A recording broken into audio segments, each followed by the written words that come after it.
아멘. 할렐루야. 오늘도 하나님의 사랑이 여러분들의 삶 가운데 함께 하시기를 소망합니다. 오늘 말씀은 사실 한 절의 말씀을 읽었지만 조금은 긴 말씀이어서 한 절을 읽었어요. 왜 긴 말씀이냐면 오늘 말씀은 사사기 19장에서 시작이 됩니다.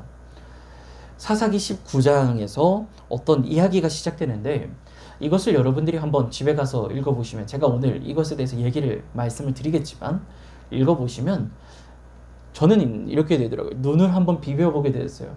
왜냐하면 이게 진짜 성경의 말씀이 맞는가 생각해 보게 된다는 거예요. 여러분들도 한번 이 말씀을 읽어보시면 이런 게 성경의 말씀에 있었나 싶으실 거예요. 성경 통독을 하셨어도 이런 말씀이 있었나 싶은 게 있어요. 성경 통독을 하면은 은혜가 있고 참 좋지만 이런 이야기들 하나하나에 집중하기가 힘들거든요. 근데 오늘 말씀 19장부터 시작되는 말씀을 읽어보시면 성경이 이런 말씀이? 라고 생각하게 되실 거예요. 그래서 이것은 일종의 어려운 말로 반면교사의 이야기입니다. 이렇게 하지 말라 이거예요.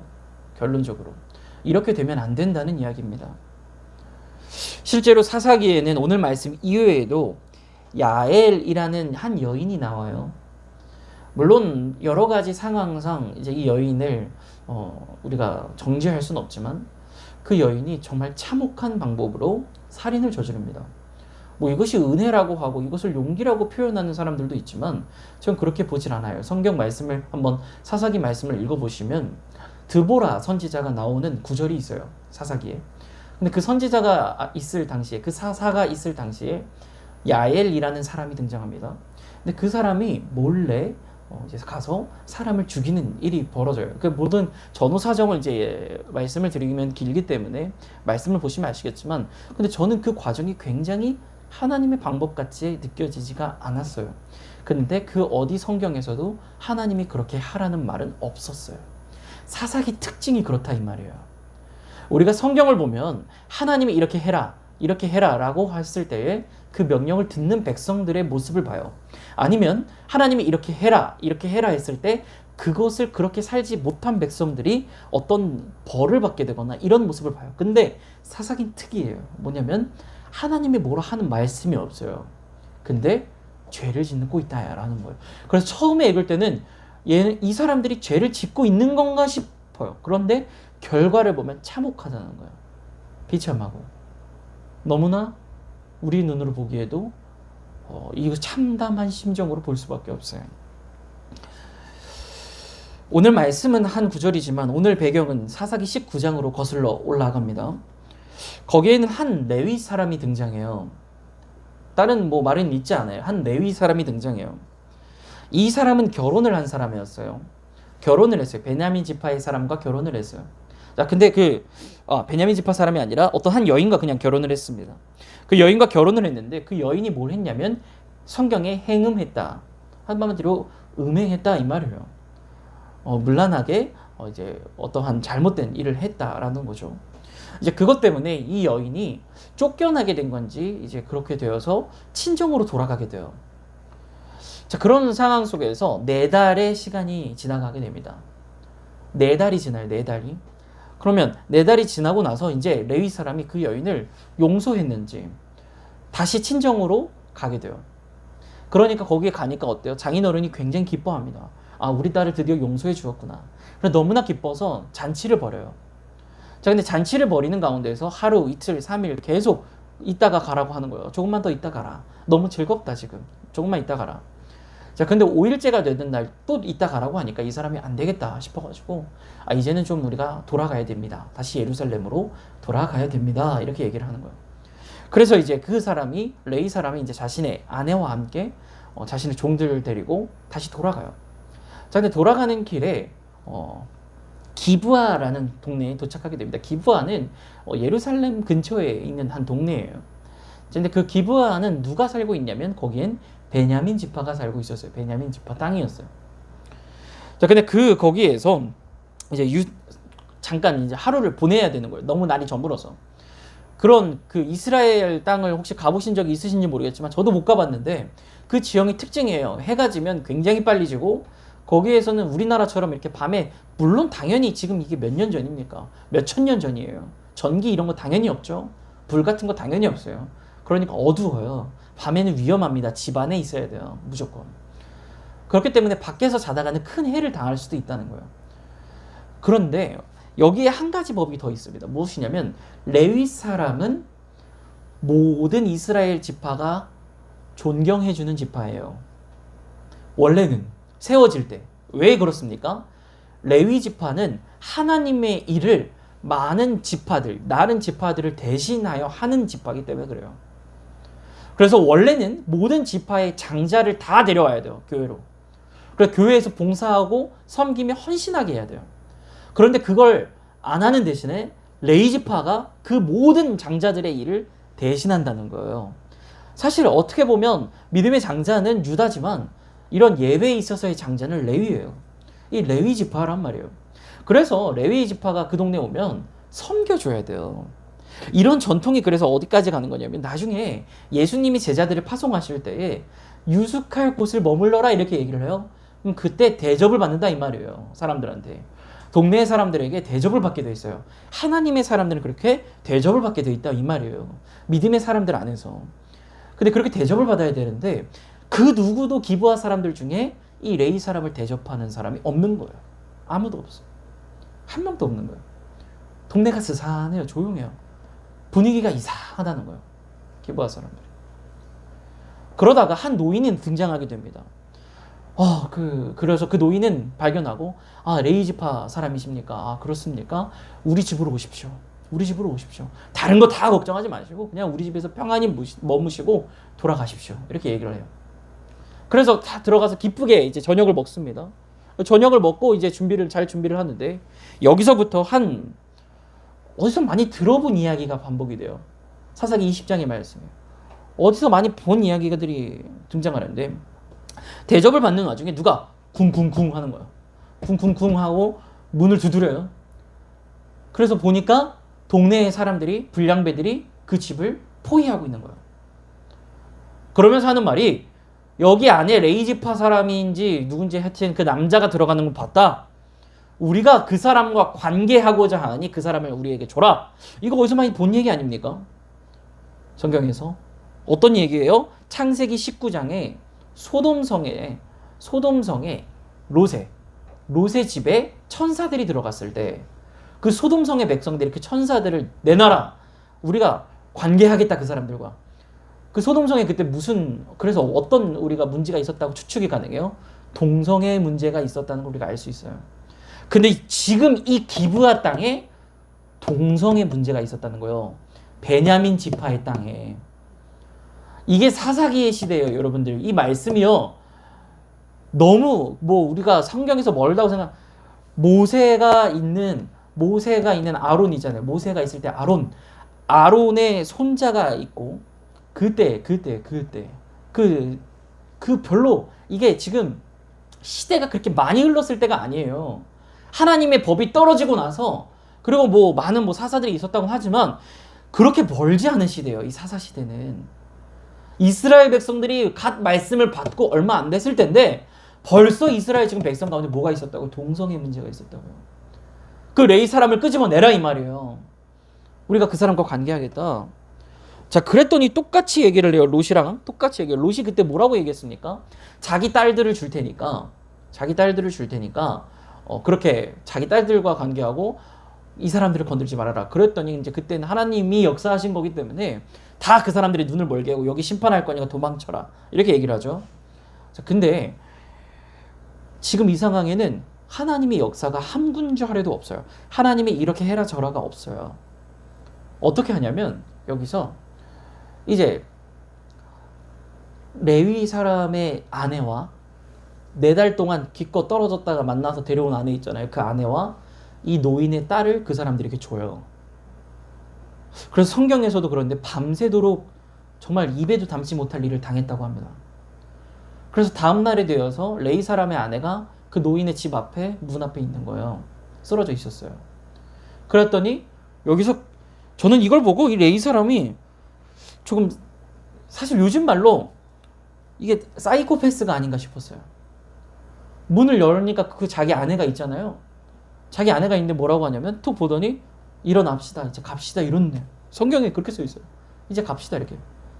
근데 뭐 어떻게 가요? 이미 죽어 있었어요. 이미 죽어 있는 거예요. 그래서 근데 그 다음에 어떤 행동을 하냐면 이 사람이 분개했는지 뭔지 모르겠지만 그러니까 그 성경의 전후 사정이 정확하게 나와 있지 않으니까 어떤 상황인지 모르지만 이 사람이 분개해서 자 여기서 참혹합니다. 그 아내의 시신을 12조각을 내요. 그래서 12지파에게 다 보냅니다. 이 레위 사람이. 굉장히 고위급의 사람이었나 봐요. 그래서 12지파에 다 보내니까 이 일 때문에 이스라엘 전체가 들고 일어나요. 공분해요. 그러면서 야 이스라엘에 이런 일이 있어서 그러면서 공분합니다. 전쟁을 준비해요. 그렇게 40만 명이 모입니다. 그래서 이 기브아 사람들을 향해서 선전포고를 해요. 우리가 이제 너희를 공격하러 가겠다. 자, 그랬더니 이 기브아 사람들이 적반하장이에요. 이 불량배들이 불량배라고 성경에 써 있지만 이 기브아 베냐민 지파 같아요. 제가 봤을 때. 이 사람들이 그럴 수 없다는 거예요. 우리 그 불량배들 못 내놓겠다. 우리 국민이다. 그러면서 우리 국민이다. 이게 지금 뭐가 크게 잘못된 거 아닙니까? 우리 가족이다. 죽일 수 없다. 그러면서 전쟁을 준비해요. 이 사람들도. 대략 3만에서 4만 명이 모입니다. 자, 그러면 그렇게 해서 전쟁이 돼요. 자, 전쟁이 됐어요. 자, 여기서 그러면 누가 이겨야 돼요? 이스라엘 사람들이 이겨야 돼요. 근데 그렇지 않는다는 거예요. 첫 번째 전투, 두 번째 전투인데 다 이 기브아 사람들이 이겨요. 베냐민 지파가. 몇만 명씩 죽입니다. 첫 번째 전쟁에서 몇만 명이 죽이고 두 번째 전쟁에서도 몇만 명을 죽여요. 세 번째 전쟁이 남은 거예요. 그때 이스라엘 사람들이 기도해요. 하나님한테. 하나님 도와주세요. 도와주세요. 그러니까 하나님이 얘기해요. 그래서 도와줄 테니까 대신 베냐민 지파를 진멸하라 그래요. 진멸해라. 하나님이 여기 이제 처음 등장해요. 이 모든 긴 이야기에서 이제 하나님이 등장한다는 거예요. 그 전까지의 상황 아무 하나님이랑 관련 없는 일이었어요. 사람의 마음대로만 다 일어났던 일이에요. 하나님이 그 대신 저 베냐민 지파 이스라엘에서 뿌리 뽑아야 된다. 안 그러면 너희 안 된다. 그래서 이제 세 번째 전투에서 이겨요. 진멸할 수 있는 상황에 놓여요. 그런데 진멸하지 않아요. 진멸하지 않아요. 그리고 성경에서 21장에 뭐라고 하냐면 베냐민 자손에 오히려 거기에 지금 사람들이 많이 죽었거든요. 그래서 자식을 낳을 사람이 없는 거예요. 자식을 낳을 사람이. 이게 우리 그 인구라는 것에서 사람이 그 나라가 이어지기 위해서 가장 중요한 사람들이 누구냐면 20대에서 30대의 여성들이에요. 그 여성들의 인구가 얼마나 있냐에 따라서 그 나라의 인구수가 조절이 돼요. 그러니까 정확하게는 우리나라에 왜 이제 소멸 위기의 도시다라는 얘기들이 있어요. 근데 그거에 뭐 어디가 들어가냐면 지금 부산이 들어가 있어요. 부산이 조금만 더 있으면 이제 소멸될 거라는 거예요. 왜냐면 이 20대에서 30대 여성들이 인구가 점점 줄고 있는 거예요. 이게 그러면 자연스럽게 그 도시는 소멸하게 되어 있다는 거예요. 그 도시는. 이거에 대한 비율이 있긴 하지만 근데 이 베냐민 지파의 지금 사람들이 다 죽었거든요. 거의. 그래서 이 사람들이 없는 거예요. 그래서 무슨 짓을 하냐면 이 이스라엘 지금 40만 명을 해서 군대를 일으켰던 이 사람들이 야, 이 전쟁에서 그러면 야 그렇다고 해도 야 베냐민 형제 아니냐. 그러면 저 지파를 저렇게 없앨 수 없으니까 아니 하나님이 진멸하라고 그랬잖아요. 분명히. 근데 야 없앨 수 없으니까 이번 전쟁에서 가장 소극적으로 나온 사람들은 어디 있어? 그 족속을 뽑아내요. 그래서 군인을 한 명도 내놓지 않은 아니 이런 전쟁에서 군인을 한 명도 내놓지 않은 건 사유가 있을 거 아닙니까? 거기에 남자들이 없다거나 그 여인들을 뽑아서 이 베냐민 지파에 붙여주는 거예요. 그 여기에는 그 어디에도 성경에 하나님이 이렇게 해라는 말이 없어요. 자 그러면 그렇게 해서 붙여줘요. 그래서 어떻게 합니까? 그렇게 해서 베냐민 자손에게 사람을 보내서 평화를 공포하고 결국 그 사람들과 해서 그 베냐민 지파를 이어가게 해요. 그렇게 해서 성경이 끝납니다. 그리고 맨 마지막 말씀이에요. 25절. 그때에 이스라엘에 왕이 없었으므로 사람이 각기 자기의 소견에 옳은 대로 행하였더라. 이 놀랍기도 이게 사사기의 마지막 절입니다. 이러고 사사기가 끝나는 거예요. 참혹하지 않습니까? 이 말씀이. 아니 어떻게 한 절 만에 이렇게 돼요? 여호수아서 다음이 사사기예요. 여호수아서 다음이. 여호수아서가 어떤 말씀이에요? 하나님의 말씀으로 승리한 말씀들이 가득 찬 말씀이에요. 여호수아. 아니 그런 여호수아서 다음이 어떻게? 이렇게 되고 있어요. 이렇게 돼버렸어요. 참혹해요. 하나님과 계약까지 맺었던, 언약을 맺었던 이스라엘이 이렇게 돼버렸어요. 이게 무슨 하나님의 사람입니까? 하나님께 물어보지도 않고 자기 마음대로 그냥 살다가 그냥 힘들 때, 내가 고난을 좀 당할 때, 어려움이 닥치니까 하나님 도와주세요 기도하고, 그랬더니 그때 하나님이 도와주고 나니까 하나님이 이렇게 해라라는 말에는 또 귀 기울이지 않아요. 자기 마음대로요. 사람이 자기 소견에 옳은 대로 행하였다. 이게 이렇게 무서운 말이에요. 하나님의 뜻이 없는 지도, 무슨 하나님이 도깨비 멍멍이도 아니고 자기가 필요할 때만 찾습니까? 저는 오늘 말씀 보면서 여러 가지 생각이 들었는데, 왜 처음에는 이런 성경, 이런 구절이 있을까? 이런 사사기 19장 같은 이야기가 있을까 생각해 봤어요. 그러다가 우리도 이렇게 될 수 있겠다라는 그런 마음의 깨달음이 들기 시작하는 거야. 야, 우리도 이럴 수 있겠다. 우리도 이럴 수 있겠다. 아니, 사실 이러고 있지 않을까? 우리가 지금 이러고 있지 않을까? 생각해 보게 되는 거예요. 우리들의 삶 속에서 하나님이 사라져버리고 우리들이 생각하는 대로, 우리가 원하는 대로 살아가는 삶을 살다가 좀 좋은 게 좋은 거지. 어느 순간 위기에 찾아올 때 하나님 도와주세요, 도와주세요. 놀랍게도 하나님은 그때에도 도와주세요. 그런데 도와주고 나면 뭐예요? 또다시 하나님을 저버리는 거예요. 자기가 살고 싶은 대로 사는 거예요. 기도하지 않고 사는 거예요. 이스라엘 백성들은 그 어느 것 하나 주님께 물어보고 한 게 없었어요. 지금 사사기에 주님께 물어보질 않았단 말이에요. 물어보질 않고 그냥 우리가 전쟁할 건데 도와주십시오 주님. 우리가 저들을 다 죽이고 싶은데 도와주십시오. 어떤 그런 것이 없어요. 우리가 생각해 보면 하나님은 약속하지 않은 백성에게 뭘 기대하시겠어요? 기대하지 않으세요. 하나님은 누구에게 기대요? 하나님의 약속의 자녀에게 기대한단 말이에요. 할렐루야. 그러니까 이 말씀이 우리에게 지금 각 꽂히는 화살 같은 거예요. 지금 이 말씀을 듣고 있는 저와 여러분들이 하나님은 오늘 말씀을 통해서 이렇게 말씀하고 계신 거예요. 이렇게 되지 않게 조심해라. 너희도 이렇게 살 수 있다. 이스라엘 사람들이 어떤 사람이었어요? 출애굽기의 말씀에 보면 금송아지를 만들고 나니까 하나님이 죄악이라고 하니까 어떻게 했다고요? 모세가 성막에 들어가서 기도하러 들어갈 때 모든 사람들이 자기 문 앞에 서서 엎드려 기도했다고요. 이런 사람들이었어요. 이런 민족이었다니까요. 근데 이게 뭐 얼마나 지났다고? 몇백 년 지나지도 않았는데 동성애가 들끓고 사람이 서로 민족끼리 다투고 싸우고 하나님의 뜻 하나도 물어보지도 않고 전쟁하고 이렇게 돼버렸어요. 진멸하라는데 진멸하지도 않고 그냥 제약이 없는 거예요. 하나님의 법도가 없는 삶이 이런 삶인 거예요. 하나님의 언약이 없는 삶이 이렇게 돼버리는 삶인 거예요. 여러분들의 삶 속에도 마찬가지인 거예요. 우리들, 저와 여러분들, 성도님들의 삶과도 마찬가지라는 말씀이에요. 할렐루야. 하나님이 말씀을 주셔야 우리 삶 가운데 하나님의 말씀 안에 거하는 삶이 되어야, 그래야 뭐가 되는 것이지, 하나님의 뜻이 없이, 의견이 없이, 하나님의 구속하심이 없이 우리 멋대로 살아가는 삶은 이런 삶이 된다는 거예요. 이런 삶이. 이게 좋아 보입니까? 이 삶이 좋아 보여요? 여러분들, 우리 삶 속에서 뭐가 그렇게 이룰 것이 많이 있습니까?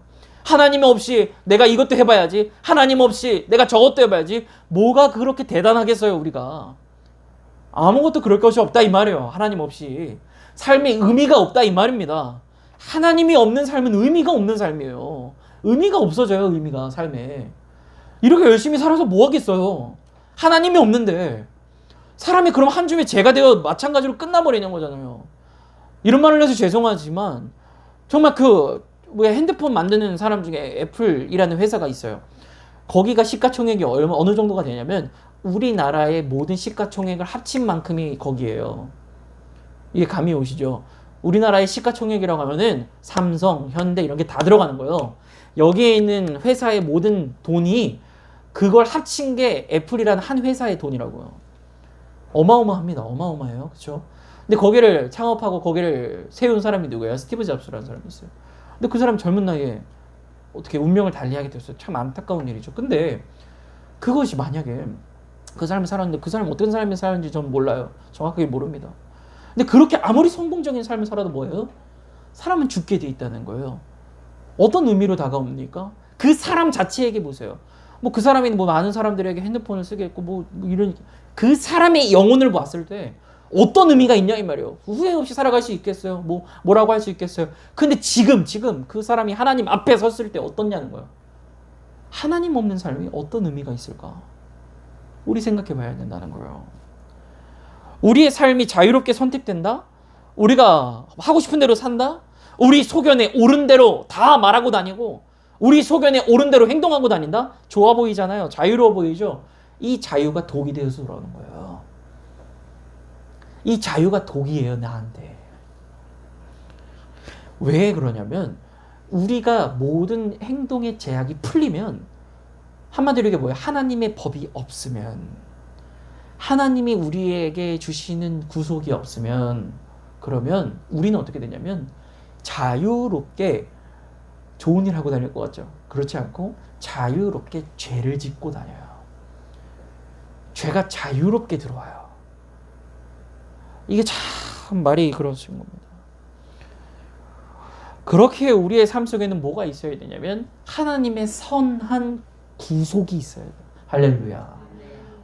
예수 그리스도로 말미암아 구속함을 받으면 죄에서 자유할 수 있는 거예요. 이게 의미가 있는 삶이고 우리가 성경을 믿어야 되고 하나님의 말씀을 믿어야 되는 이유예요. 우리의 삶 속에 성경의 법이 없으면 이것을 사도 바울 뭐라고 했어요?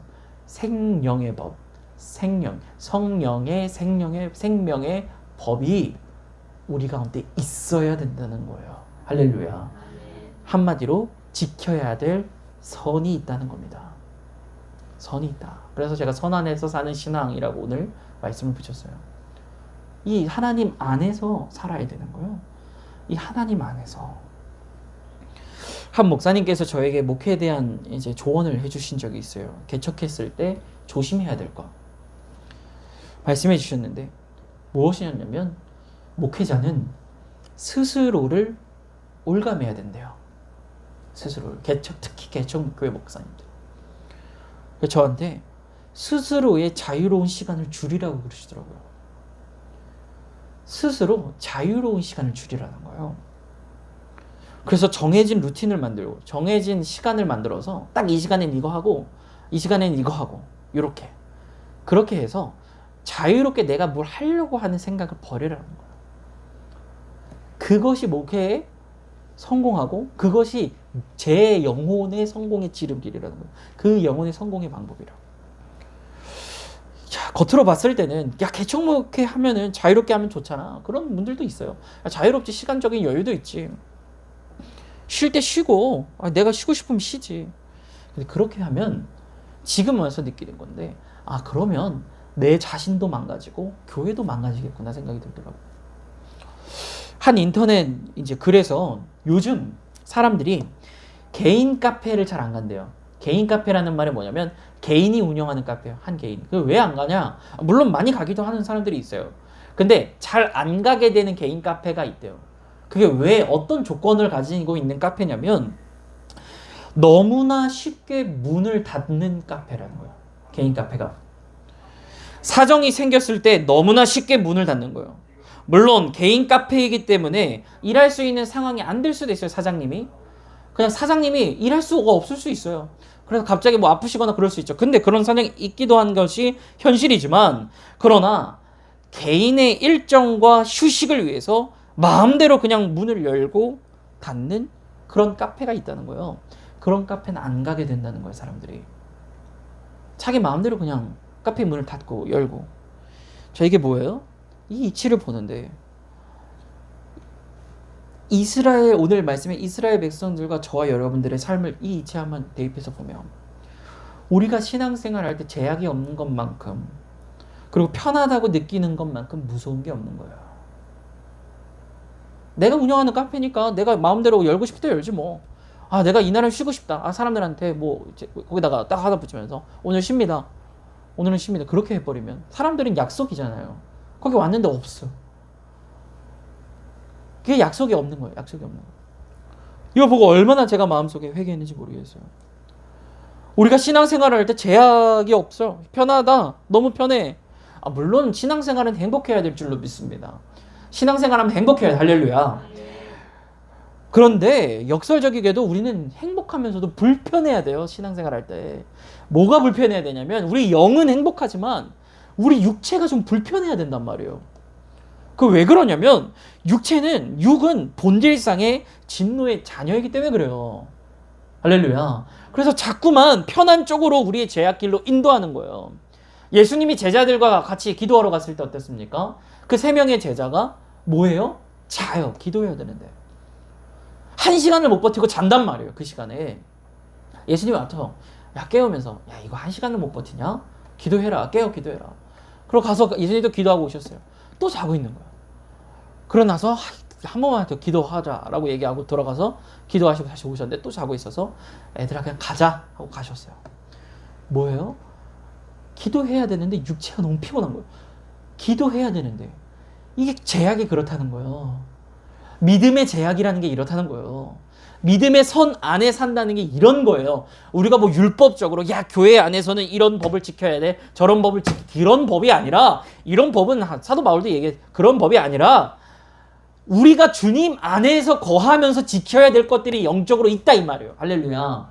그게 지키기 시작하면 불편하고 힘들어요. 우리 육체가 고단해져요. 새벽 기도를 나와서 기도해야 된다거나 여가 시간이 생길 때는 말씀을 꼭 봐야 된다는 부담감이 생기거나 기도는 그래도 내가 하루에 한 1시간은 해야 되지 않을까. 특별히 하지 않아도 누가 아무도 뭐라 안 그러는 것들이잖아요. 그런데 그걸 하지 않으면 주님 안에 거하기가 힘들어지는 것들이 있어요. 자, 그러나 그래서 이러한 구속, 주님이 우리를 올가매시는 거, 할렐루야. 우리의 육체의 삶을 그냥 올가매주시는 거예요. 그렇게 살면 우리는 뭐로부터 단절되냐면 죄로부터 단절될 수가 있어요. 할렐루야. 제가 계속 누누이 말씀드리지만 수련회 가면 아이들이 참 신앙이 잘 자라요. 왜 그러냐면 다 단절시켜서 그래요. 다 단절시켜요.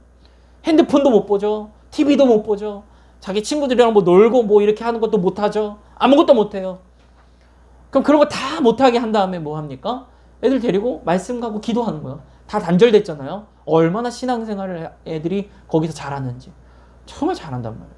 거기서 막 방언 기도도 받고 애들 그러고 뜨겁게 찬양하고 아무도 본 사람 없으니까 막 뛰고 찬양하고 얼마나 좋은지 몰라요. 단절이 이렇게 중요한 거예요. 근데 이 단절은 그래서 우리가 선 안에 있을 때 단절이 되지 않겠습니까? 할렐루야. 우리가 선을 끊어버리고 나가면 그게 무슨 단절이에요. 그 세상과 같이 두 발을 한 발은 교회, 한 발은 세상에 같이 들고 사는 삶이지. 그렇게 되면 안 된다 이 말이에요. 이스라엘 백성들이 그러고 있는 거 아닙니까? 자기가 멋대로 살아가면서 때로는 힘들 때 한 발로 다시 교회로 와서 기도하고 한 발은 다시 세상에서 계속해서 자기가 멋대로 살아가다가 또 힘들 때 와서 기도하고 이거가 이스라엘 신앙인데 어디서 많이 봤어요? 지금 우리가 이러고 있는 거예요. 이 선 안에 사는 그 삶이 여러분들과 저희 삶이 되기를 간절히 소망합니다. 주님의 법도 안에 살아야 돼요. 주님 안에서 살아야 된다는 거예요. 여지를 주지 마십시오. 만약에 예를 들어서 여러분들이 혼자 있을 때 죄를 짓는다. 야, 내가 아무도 없을 때 나를 아무도 안 보고 있으면 죄를 짓는다. 그러면 차라리 그 시간에 전화라도 하고 믿음의 사람들과 통화를 하고 만나라 이 말이에요. 차라리 그 시간에. 내가 혼자 있을 때 죄를 지으면 혼자 있는 시간을 줄이라 이 말이에요. 이게 단절이에요. 단절. 할렐루야. 그 시간을 차라리 없애라는 거야. 없애라는 거. 그래서 저도 목회를 하면서도 개척교 교회를 하면서 계속해서 그렇게 될 때마다 차라리 그 시간을 단절시키는 거예요. 없애는 거예요. 그냥. 차라리 그 시간을 없애버리는 거예요. 죄를 질 수 있는 시간들을 없애고 차라리 그 시간에 사람을 만나고 목사님들을 만나고 같이 그냥 기도하는 시간을 만들고 그렇게 만드는 거예요. 계속 그런 걸 만들어가면서 그럼 저도 힘들어요. 피곤해. 얼마나 쉬고 싶겠어요. 일주일에 쉬는 시간이, 쉬는 날, 하루를 온전히 쉴 수 있는 날이요. 저는 지금 없어요, 사실. 없어요. 근데 이게 저에게 큰 축복인 줄로 믿습니다. 이게 축복이더라고요, 돌아보니까. 아, 이게 오히려 내가 나를 생각해 보니까 딱 오늘 그거예요. 제가 방금도 말씀드렸지만 저는 혼자 있을 때 자꾸만 나를 파먹고 죄를 짓게 되고 이런 스타일이더라고요. 이런 습성을 가지고 있었어요. 차라리 그러면 나는 외부로 나가서 사람을 만나고 그냥 뭐가 됐든 만나서 얘기하고 그러면서 믿음의 이야기를 하면 우리가 그 선 안에서 사는 신앙을 살 수 있구나. 할렐루야. 이스라엘 백성들이 너무 자유로웠어요. 이런 사람들이 초대교회에서도 있었어요. 사도 바울이 믿음을 얘기했어요. 믿음을 얘기하면서 야, 우리 믿음이 전부 다 율법을 우리 그런 초등학문으로 여기면서 믿음으로 사랑으로 우리 신앙생활 하자 이렇게 하니까 이방인들이 너무 자유로운 거예요. 야, 믿기만 하면 된대. 선을 잃어버렸어요. 선 안에 사는 삶을 잃어버린 거예요. 그랬더니 야고보 감독이 뭐라고 했습니까? 행함이 없는 믿음은 죽은 믿음이다라고 얘기를 하는 거예요. 너희가 그 법 다 지키지도 않고 사는 거. 선 밖에서 그렇게 사는 게 무슨 그리스도인이냐 이 말이에요. 여러분들 삶은 어떠십니까? 혹시 현재 우리 신앙생활에 지금 아무런 불편함이 없으십니까? 그렇다면 돌아봐야 되는 거야. 내가 지금 하나님과의 약속을 얼마나 지키면서 살고 있는가? 지금 이렇게 말씀드리면 막 생각이 나지 않으십니까? 내가 하나님 앞에 서원했던 거. 하나님, 내가 이렇게 살게요. 하나님, 내가 이렇게 살게요. 내가 이거 꼭 할게요. 하나님과의 약속들이 떠올라야 되는 거예요. 내가 지금 하나님과의 약속을 얼마나 지키고 있는가? 하나님이 나에게 명령하신 것을 나는 지금 잘 지키면서 살고 있는가? 나는 하나님의 율법 아래 구속되어서 죄에서 자유함을 누리고 있는가? 돌아보시기 바랍니다. 그래서 마음에 옳은 대로, 그냥 마음의 소견에 옳은 대로 행동하는 것이 아니라 하나님께서 주신 약속 안에서, 할렐루야, 약속 안에서 선을 지켜가면서 살아가는 저와 여러분들 되시기를 간절히 바랍니다.